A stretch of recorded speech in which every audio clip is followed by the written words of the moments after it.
ఓం శ్రీ గురుభ్యో నమ. శ్రీ మహాగణాధిపతయే నమ. శుక్లాంబరధరం విష్ణుం శశివర్ణం చతుర్భుజం ప్రసన్నవదనం ధ్యాయే సర్వవిఘ్నోపశాంతయే. అగజానన పద్మార్కం గజాననమహర్నిశం అనేకదంతం భక్తానాం ఏకదంతముపాస్మహే. జ్ఞానానందమయం దేవం నిర్మలస్ఫటికాకృతిం ఆధారం సర్వవిద్యానాం హయగ్రీవోపాస్మహే. శ్రీ హయగ్రీవాయ నమో నమః. అందరూ కూడా నమస్కారం చేసుకునమ్మా, దీపారాధన వెలిగించండి. ముందుగా ఆ శ్రీ వినాయకుడికి నమస్కారం చేసుకోండి. మహాగణపతికి దీపం సాధ్యం ద్రవక్తి సంయుక్తం మహిళన ఆయోజితం ప్రియం గృహాన మంగళం దీపం త్రైలోక్యతివిరాభ భక్త్యా దీపం ప్రయశ్యామి దేవాయ పరమాత్మనే. త్రాహిమాన్నరగాద్ఘోరార్దివ్యజ్యోతిర్నమోస్తుతే. సాక్షాత్ దీపం దర్శయామి. దీపారాధన వెలిగించిన తర్వాత ఆ దీపారాధనకి గంధము కుంకుమ బొట్టుబట్టి అక్షతలు ఉంచి పుష్పం ఉంచండి. సాక్షాత్ దీపం దర్శయామి. శ్రీ గురుభ్యో నమః. మీ పంచపాత్రకి 3 చోట్ల గంధం బొట్టు పెట్టి కుంకుమ బొట్టు పెట్టుకోండి. నీళ్ళ పాత్రకి 3 సార్లు కళ్ళకద్దుకుని ఉదకం లోపలికి తీసుకోండి. ఆచమణిం కృత్వా ఆచమ్య.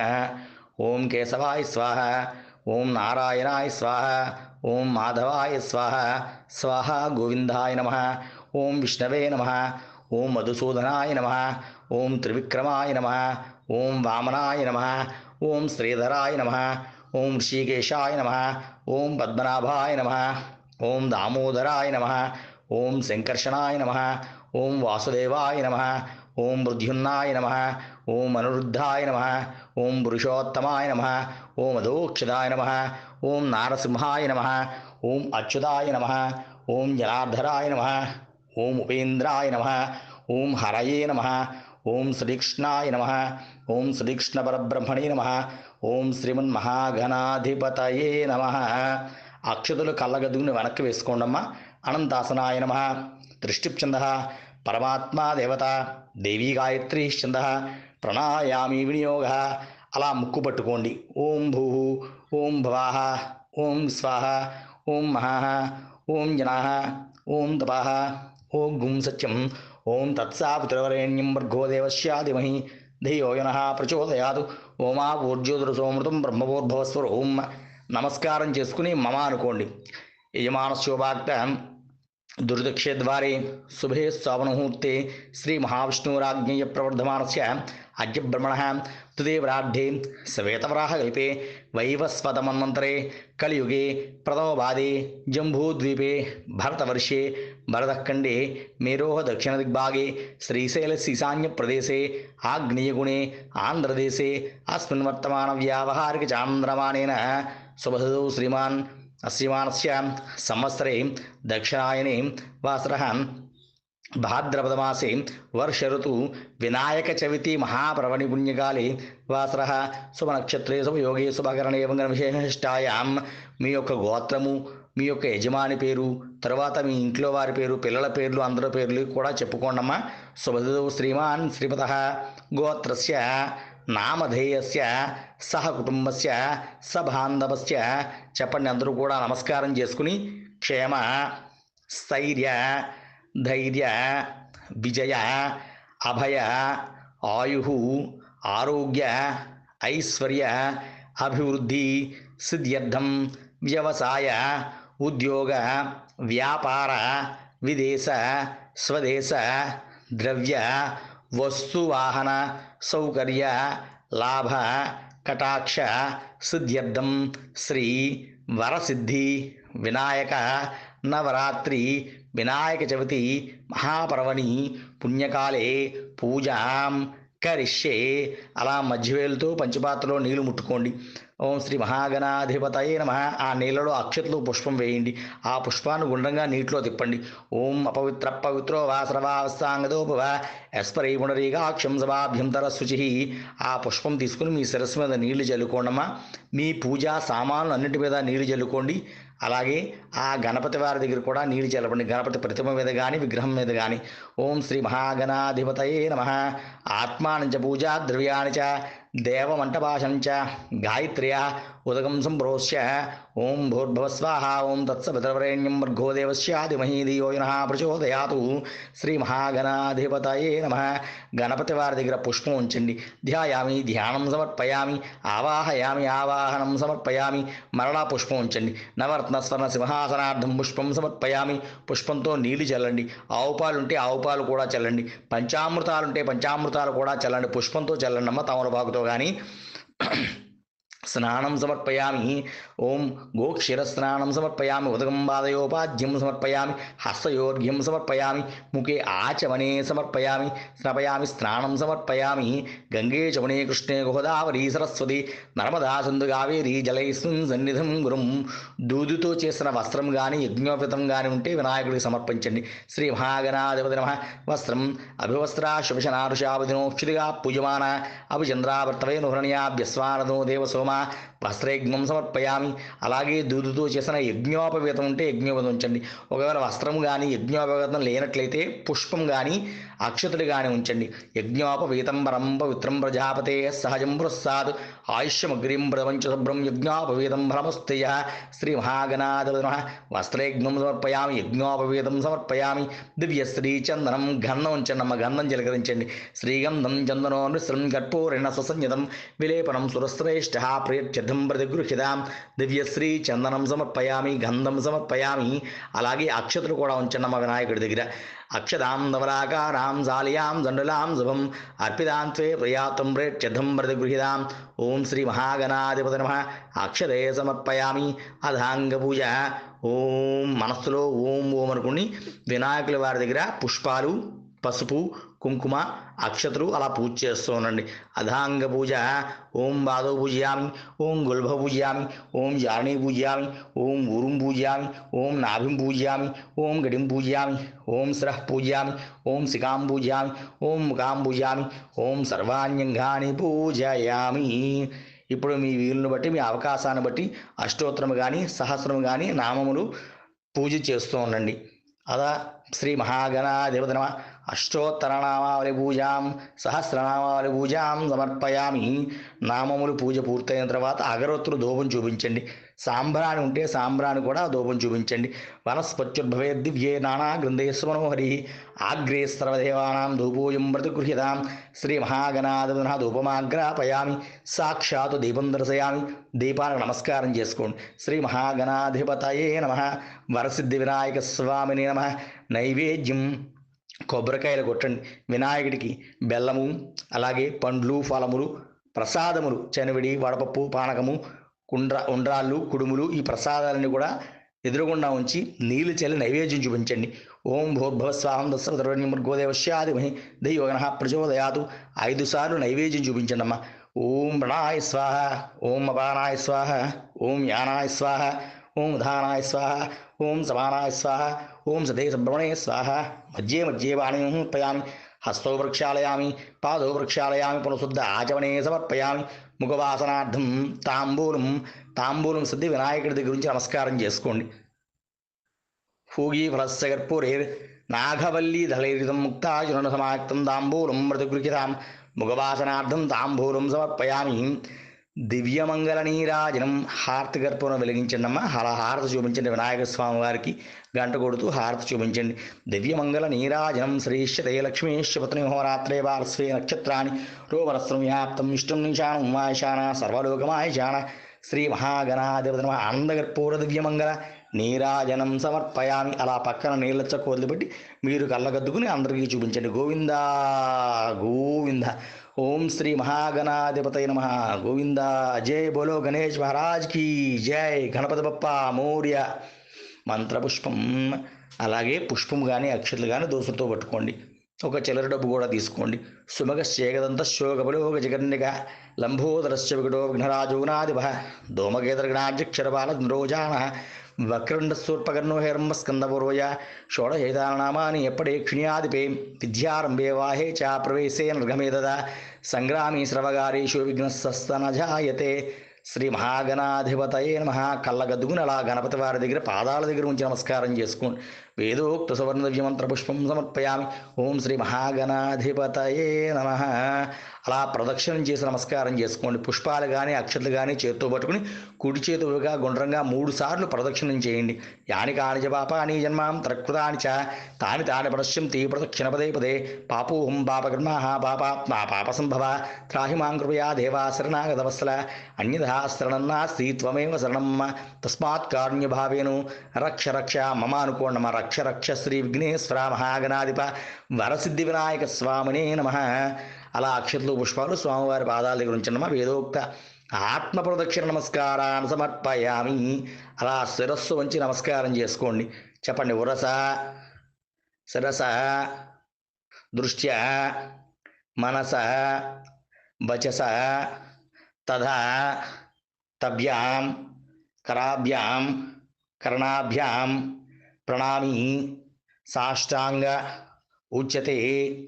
శ్రీ మహాగణాధిప మనస్పూర్వక సాష్టాంగ క్షమార్పణ ప్రార్థన నమస్కారాన్ సమర్పయామి. మరలా నమస్కారం చేసుకుని సాష్ట నమస్కారం చేసుకోండమ్మా. సాష్టాంగ నమస్కారం చేసుకుని లేచి చెప్పండి మళ్ళీ. ఆయుర్దేహి యశోదేహి శ్రియం సౌఖ్యంచ దేహిమే పుత్రాన్ పౌత్రాన్ పుత్ర పౌత్రాంశ దేహిమే గణనాయక గణపతే నమః. ప్రార్థన క్షమార్పణ అపరిమిత అనంత శతకోటి నమస్కరోమి నమస్కారాన్ సమర్పయామి. లెంపలు వేసి నమస్కారం చేసుకోండి. వక్రతుడ మహాకాయ కోటి సూర్య సమప్రభ నిర్విఘ్నం కురుమే దేవ సర్వకార్యేషు సర్వదా అపరాధ సహస్రాన్ని క్రియంతి అహర్నిశం మయా దాసోహమితిమా మత్వ క్షమస్వ విఘ్నేశ్వర వరసిద్ధి వినాయక స్వామిని నమః. అలా నమస్కారం చేసుకున్నాము వినాయకుడికి. మీరు మీ మనసులో ఉన్న కోరికలను కూడా నెరవేరాలని, పిల్లలు మీ ఇంట్లో వారు అందరూ సుఖ సంతోషాలతో ఉండాలని చెప్పి నమస్కారం చేసుకోండి. పూజ చేసిన ఆ పుష్పం శిరస్సును ధరించండి. ఓం శ్రీ మహాగణాధిపతయే నమః. చిన్న తమలపాకులోకి అక్షతలో నీళ్లు వదిలిపెట్టేసి మయాదేవ అనుకోండి. యత్ పూజితం త్వయాదేవ మయాదేవ పరిపూర్ణ ధ్యానావనాది ఏదత్రం శ్రీ మహాగణాధిపతి సుప్రీత సుప్రసన్నా వరదా భవతు. ఓం శ్రీ మహాగణాది ప్రసాద సిద్ధిరస్సు. సర్వే జనా సుఖినో భవంతు. సమస్త సన్మంగళాని భవంతు. నిత్యశ్రీరస్సు నిత్యమంగళాని భవంతు. ఓం శాంతి శాంతి శాంతి. హరి ఓం తత్సతు. శ్రీ వినాయక చవితి వ్రత కథ. పూర్వకాలమున సూతమహాముని సౌనికాది మహామునిస్తున్నరికి కూడా సకల శాస్త్రము యజ్ఞ యాగం వ్రతములు పూజలు ఇవన్నీ కూడా నిష్ఠగా అన్నీ చెప్తూ ఉండేవారు. అందులో ఒక్కొక్క మునీశ్వరులు ఒక శిష్యులు లేచి ఒక వ్రతం గురించి ఒక పూజ గురించి అడిగేవారు. ఆ రోజున వినాయక చవితి గురించి ఒక ఆయన అడగడం జరిగింది. అప్పుడు చెబుతున్నారు నాయనలారా, పూర్వకాలమున పార్వతీ పరమేశ్వరుడు కుమారుడైనటువంటి వినాయకుడు కుమారస్వామి ఇద్దరు ఉండగా ఈ దేవతలు ఋషులు మొత్తం నవగ్రహాలు యమ కుబేర దిక్పాలకులు అంతా కూడా వచ్చి, ఓ అమ్మ పార్వతీ పరమేశ్వరులారా, మీ కుమారులో ఎవరినో ఒకరిని దైవాధిపతులు చేయండి. అంటే గణపతి అనే పేరు తర్వాత వచ్చింది. గణము అంటే మొత్తం అన్నిటికీ అధిపత్యం చేయమని. అయితే వీరికి ఒక చిన్న పోటీ పెడదామని చెప్పి విష్ణుమూర్తి బ్రహ్మ వీరంతా కూడా దేవతలు కలిసి ఎవరైతే భూలోకానికి అంటే వినాయకుడు కుమారస్వామి ఇద్దరు ఎవరైతే ముందుగా భూలోకంలో ఉన్నటువంటి పుణ్యక్షేత్రాలు దర్శనం చేసుకుంటూ ఆ పుణ్య నదుల్లో స్నానం చేసి ముందుగా వస్తారో పార్వతీ పరమేశ్వరుని దగ్గరికి, వారికి ఈ పట్టాభిషేకం గణముడికి అధిపత్యం చేద్దామని చెప్పడం. అప్పుడు వినాయకుడు కుమారస్వామి ఇద్దరు కూడా బయలుదేరారు. ఎలా వెళ్ళారు? వినాయకుడు ఆయన వాహనం తెలిసిందిగా ఎలక. ఎలా ఉంటాడు? కొంచెం లావుగా బుద్దుగా బరువుగా ఉంటాడు. కుమారస్వామి సన్నగా ఉంటాడు. ఆయన వాహనం నెమలి. ఆ మాట ఎప్పుడైతే విన్నాడో కుమారస్వామి ఒక్కసారిగా తన నెమల మీద వెళ్ళి బయలుదేరిపోయాడు. వినాయకుడు అలా ఆగిపోయి చూస్తున్నాడు. అరే, నేను ఈ పోటీ గెలవగలనా? ఎలాగా? నానేమో ఇలా ఉన్నాను, నా వాహనం ఏమో చిన్నది, తమ్ముడేమో బయలుదేరిపోయాడు, నేను ఎలా చేసేది అని చెప్పి ఆలోచించాడు. అప్పుడు ఒకనాడు నారద మహాముని చెప్పాడు, నాయన తల్లిదండ్రులు మించినటువంటి క్షేత్రం లేదు, నదీ దర్శనం ఏమీ కూడా లేవని చెప్పంటే అది గుర్తుకొచ్చి వెంటనే అమ్మా నాన్న పాద నమస్కారం చేసుకుని వారి చుట్టూ ప్రదక్షిణ చేస్తున్నారు. పార్వతీ పరమేశ్వరుని చుట్టూ వినాయకుడు నమశివాయ నమశివాయ నమశివాయ అనుకుంటూ వాళ్ళ అమ్మగారిని కూడా తలుచుకుంటూ శ్రీమాత్రే నమః శ్రీమాత్రే నమః నమశివాయ నమశివాయ శ్రీమాత్ర అని ప్రదక్షిణ చేస్తున్నాడు. ఇక్కడ ఇలా జరుగుతుంది. అందరూ చూస్తున్నారు దేవతలు. ఈ వినాయకుడు ఇంకా అలా ఉండిపోయే చదువు అమ్మా నాన్న ప్రదర్శన చేస్తున్నాడు. ఇక తమ్ముడి దగ్గర వెళ్ళిపోయి కొంతమంది అనుకుంటున్నారు. ఇక్కడ కుమారస్వామి క్షేత్రానికి వెళ్ళాడు. ఉదాహరణకి శ్రీశైలానికి వెళ్ళాడు. అక్కడ నదిలో స్నానం చేస్తుంటే అక్కడ వినాయకుడు స్నానం చేసి వెళ్ళిపోతున్నాడు. మాట్లాడకూడదు కదా, అన్నయ్య గారితో మాట్లాడలే. అబ్బో నాకన్నా ముందు వచ్చాడు అన్నయ్య అనుకున్నాడు కుమారస్వామి. గుళ్ళోకి వెళ్తున్నాడు ఇంకో చోట. దర్శనం చేసుకుని వచ్చేస్తున్నాడు ఎవరు? వినాయకుడు. ఎక్కడికి వెళ్ళినా ముందు అక్కడ అన్నగారు కనిపించాడు. అన్ని చోట్ల భూలోకంలో పుణ్యక్షేత్రాలు, పుణ్యనది స్నానాలు ఈ కుమారస్వామి సుబ్రహ్మణ్య స్వామి చేసుకుని వచ్చి ఇంటికి వచ్చాడు కైలాసానికి. వస్తే అక్కడ పార్వతి కోసం ప్రదక్షిణ చేస్తూ కనిపిస్తున్నాడు ఎవరు? వినాయకుడు. వెంటనే ఆశ్చర్యపడి, అన్నయ్య నేను నీకన్నా ముందు బయలుదేరాను, నీ వాహనమేమో ఎలక, నువ్వేమో ఎలా ఉన్నావు, కానీ నేను ఎక్కడికి వెళ్ళినా అక్కడ ముందు నువ్వు కనిపిస్తున్నావు. నదిలో స్నానం చేద్దామని నేను దిగుతుంటే నువ్వేమో స్నానం చేసి వచ్చేస్తున్నావు. నేను గుళ్ళోకి దండం పెట్టుకుందామని లోపలికి వెళ్తుంటే నువ్వు దర్శనం చేసుకుని గర్భగుడిలోంచి బయటకు వచ్చేస్తున్నావు. ఇప్పుడు ఇంటికి వస్తే ఇంటి దగ్గర అమ్మ నాన్నకి అన్నీ చేసుకుని ప్రదక్షిణ చేస్తున్నావు. నువ్వే గొప్పవాడివి, నీకే అన్నీ చేయాలని అన్నావు. దేవతలు కూడా సంతోషించి, నిజమే ఇది భక్తికి సంబంధించింది, ఇదంతా పూజకి సంబంధించింది కాబట్టి ఇందులో భక్తి అంటే వినాయకుడి వల్ల మనం అలా తల్లిదండ్రుల్ని పెద్దల్ని గౌరవించాలని భక్తి తెలుసుకోవాల్సి వచ్చింది. కాబట్టి అందుకే అదంతా కూడా దేవతలు యమ కుబేర దిక్పాలకులు నవగ్రహములు అంతమంది కూడా ఋషులు అందరూ కూడా సంతోషించి ఆ రోజు గణని అధిపతం చేస్తాడు వినాయకుడిని. అప్పుడు గణపతి అని పేరు వచ్చింది, గణేశ్వరుడు. అయితే ఈ గణపతి ఈ చవితి రోజున చేస్తారనమాట. ఆయన చక్కగా చేస్తే ఈ వినాయక చవితి రోజున మన భూలోకమే కాదు, దేవలోకం, నాగలోకం, గంధర్వలోకం, యక్షలోకం, సర్పలోకం, ఇలా అన్ని లోకాలు 14 లోకాలు కూడా వినాయక చవితి వ్రతం చేస్తారు. అయితే ఈ వినాయకుడికి మానవ లోకం అంటే ఎంతో ఇష్టం. ఎందుకంటే ఆయనకి ఇష్టమైనటువంటి కుడుములు, ఉండ్రాలు, బెల్లము, పానకం, చెరుపు, జనవడి, వనపప్పు, ఇవి కాక మధురమైనటువంటి ఫలములు యాపిల్ అని, ద్రాక్షని, పాల వెలుగు మనం కట్టినటువంటి సీతాఫలములు, ఇవన్నీ కూడా మొక్కజొన్న పోతులు ఇవన్నీ కూడా స్వీకరిస్తూ చక్కగా భూలోకంలో వచ్చి ప్రతి మగవారు ఏమిటి, పిల్లలు ఏమిటి, పెద్దలు ఏమిటి, స్త్రీలేంటి, ఈ వినాయక వ్రతం మనం చేసుకుంటాం. ఆ వినాయక వ్రతానికి ఆయన వచ్చి ప్రతి చోట ఆరగించి చక్కగా కడుపు నిండా తిని వెళ్తున్నాడు. సాయంత్రం అయిన తర్వాత మెల్లగా అడుగులు వేస్తున్నాడు. బాగా కాస్త ఎక్కువ తినడం వల్ల పొట్ట పెద్దదైపోయి మెల్లమెల్లగా అడుగు వెళ్ళి ఒక్కసారి అమ్మ నాన్నకి నమస్కారం చేసుకుందామండి ఊంగున్నాడు. టపక్కమని కింద పడిపోయాడు, లేవలేకపోతున్నాడు. అది చూసి శివుడి నెత్తిపైన ఉన్నాడు ఎవరు? చంద్రుడు. పక్క నవ్వుతున్నాడు. వెంటనే కోపం వచ్చింది ఎవరికి? వినాయకుడు. నన్ను చూసి నవ్వుతావు అని చెప్పి, చూడు మన ఎవరేమంటే మా అమ్మతో చెప్తా ఉంటాం. అలాగే వెళ్ళి వినాయకుడు అదిగో నన్ను చూసి నవ్వుతున్నాడు అమ్మ అని చెప్తే వెంటనే పార్వతీదేవికి కోపం వచ్చింది. తన బిడ్డను అలా చూసి అవమానపరుస్తాడా? పైగా అతనుకున్న దోషాలన్నీ తీసి, అతనుకున్న కష్టాలన్నీ తీసి చంద్రుడిని నెత్తి మీద పెట్టుకుని ఇంత చేస్తే అంత నా కొడుకంటే లోకుగా ఉందా వీడికి అని చెప్పి శపించింది. అసలు చంద్రుడిని ఎవరు చూసినా సరే వాళ్ళకి నీలాపరందులు, కష్టాలు, నష్టాలు అని పాపాలు రావాలని చెప్పి శపించింది. వెంటనే భయపడిపోయి కిందకి దిగిపోయి ఆవిడ పాదాల మీద ఏదో పొరపాటు అయిపోయిందమ్మా, గబుక్కు నవ్వు వచ్చింది, అలా చూశాను ఏమనుకోవద్దు, అలా చూసి నవ్వాను క్షమించండి అని చెప్పి. అంటే ఆవిడ ఎక్కడికి కూడా నువ్వు నా కుమారుని చూసి హేళన చేసావు, ఇక అంతే, ఇక నేనే మాట తీసుకోలేనని శివుడు, లక్ష్మి, సరస్వతి, పార్వతి, బ్రహ్మదేవుడు మొత్తం దేవతలు అందరూ వచ్చి ఆవిడని బతిమాలితే కాసేపు శాంతించి అప్పుడు అంది, ఎవరైతే వినాయక చవితి రోజున మా అబ్బాయి పూజ చేసుకుని కథ చెప్పుకుని అక్షతలు వేసుకుని ఉన్నట్లయితే ఆ ఒక్కరోజు మాత్రం, ఆ ఒక్కరోజే శాపనిస్తాను, మిగిలిన రోజులు తీసేస్తున్నాను.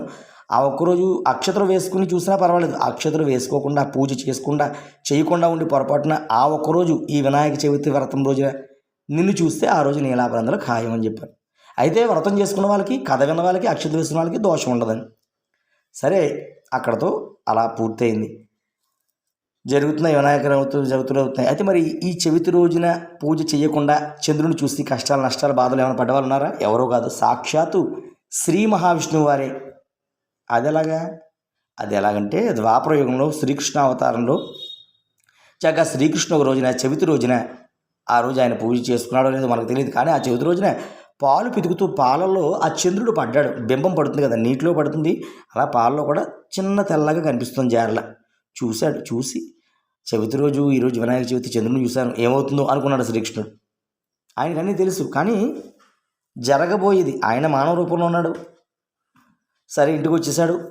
ఒక వారం అయింది. ఈ ద్వారక అంటే కృష్ణుడున్న దేశానికి కొంత దూరంలో సత్రాజిత్తున మహారాజు ఒక రాజుని పరిపాలించేవాడు. ఆయన మహా తపస్వి. సూర్యభగవానికి తపస్సు చేసుకుంటే సూర్యభగవాన్ ప్రత్యక్షమై ఏం కావాలయ్యా అన్నాడు. నాకేం అక్కర్లేదే, నీ అనుగ్రహం ఉంటే చేయాలంటే, అలా కాదు, నువ్వు ఇంత తపస్సు చేసావు, నీకు శమంతకమని ఇస్తానని చెప్పి గులాబీ రంగులో మెరమెరిసిపోయి మని ఇచ్చాడు. ఇదేం చేసుకున్నావు, ఎంత పెద్దగా ఉందంటే చూడని చెప్పి అక్కడ ఒక బల్ల మీద పెట్టి దాని మీద సూర్యకిరణాలు వేసి పడేలా చేశాడు. సూర్యుడు పడగానే దాని నుంచి ఆ వెలుగులోంచి బంగారు వరహాలు వజ్రాలు అలా చిమ్ముకుంటూ పడిపోయాయి. ఒక 100,000 ప్రతిరోజు నా ఉదయం కిరణాలు పడగానే దీని నుంచి ఇలా బంగారు నాణాలు వస్తాయి అని చెప్పి వెళ్ళిపోయాడు. బాగుంది అని చెప్పి చక్కగా ఈయన వేసుకుని మెల్లో కృష్ణుడి దగ్గరికి వచ్చాడు. కృష్ణ నేను చూడడానికి వచ్చానంటే కూర్చొని అనే మాట్లాడుకున్నారు. అయిన తర్వాత అయ్యా నీ మెల్ల ఉంది, అంత పెద్ద హారం ఉంది, అంత ఎర్రగా ఉంది, గులాబీగా ఉంది, ఏంటి అది అని అడిగాడు శ్రీకృష్ణుడు. ఇదే నేను సూర్యభగవాను జపం చేసుకున్నాను, అదే తపస్సు చేశాను, దాన్ని ఇచ్చారు. దీనివల్ల ఏంటి ఉపయోగం అంటే దానివల్ల సూర్యకిరణాలు ఉదయం బల్ల మీద పెడతాను, సూర్యుడు కిరణాలు పడగానే ఉదయం 10,000 వరహాలు బంగారు వరహాలు పడతాయి, దీని నుంచి ఉద్భవిస్తాయి, పుడతాయని నాకు ఇవ్వా అని అడిగారు కృష్ణుడు. చూడండి, మనం కూడా ఇప్పుడు ఉదాహరణకి ఏదైనా వస్తువు ఉంటే ఒకసారి నాకు ఇవ్వ అంటే, ఏమైనా బండి కొనుక్కున్నాను ఒకసారి నాకు ఇవ్వ, వాళ్ళతో వెళ్తాను సరదాగా అడుగుతారు. ఈ సత్రాజిత్తుడు కూడా అదేంటి కృష్ణ నేను ఎంతో కష్టపడ్డాను, నువ్వు భగవంతుడు అంటారు కదా నీకెందుకు ఇవని అని చెప్పారు. అయిపోయింది అక్కడికి. ఆయన వచ్చేసాడు. ఈ సత్రాజిత్తు తమ్ముడు ఉన్నాడు ప్రసేనజిత్తుడు. అన్నగారికి తమ్ముడికి చాలా ప్రాణం. అన్నయ్య ఈరోజు నేను వేటకు వెళ్తున్నాను, ఒక్కడిని వెళ్తాను, హారం ఇవ్వ అని. అయ్యో అంతగానన్నా ఆయన మెల్ల వేసుకో వెళ్ళు అని పంపించాడు. ఈ సత్రాజిత్తుడు తమ్ముడు ప్రసేనజిత్తుడు అడవికి వెళ్ళాడు. గుర్రం మీద తిరుగుతూ ఓ చెట్టు దగ్గర ఆగాడు. ఆ పక్కన సింహం చాలా ఆకలితో ఉంది. ఆ ఎండలో ఈ కిరణాలు పడడం, అది మెరవడం, అదో మాంసం ముద్దేమో అనుకుని ఒక్క ఎగిరి ఒక్క పంజాతో కొట్టింది. ప్రసేనజిత్తుడు చచ్చిపోయాడు.